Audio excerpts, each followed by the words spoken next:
Representative Kuster, are there any federal taxes right now that are too high? If so, what are they, and how would you bring them down and offset any revenue loss? Well, I'll tell you, the taxes that are not too high are the taxes on Amazon that pays nothing, and the millionaires and billionaires that got the tax cut under President Trump that added $2 trillion to our deficit. My opponent loves to talk about the deficit, but he doesn't seem to do the math that it was taxes on millionaires and billionaires that really started driving the deficit up.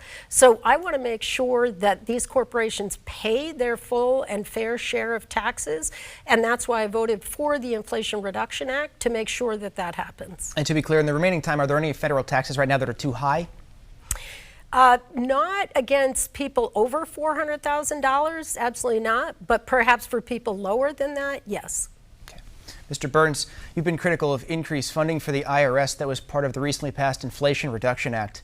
But with more employees nearing retirement age at the IRS and millions of tax returns already going unprocessed, what other options would you support to make sure that Americans know they can trust the system and others don't cheat it? Well, fair tax or flat tax would do that. And it's interesting, when Obama became president in 2008, he actually said that he wouldn't be opposed to either and wanted to look into them. But then once they realized that they could weaponize the IRS against the Republican Party, that idea got shot down and left by the wayside.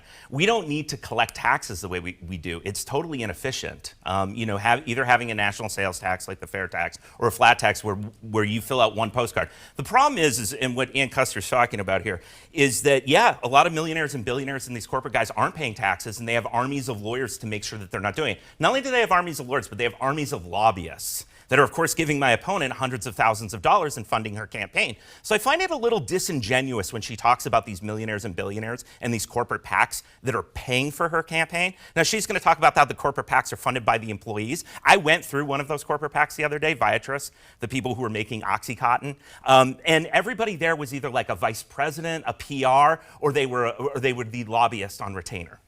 Congresswoman, 30 seconds. No comment.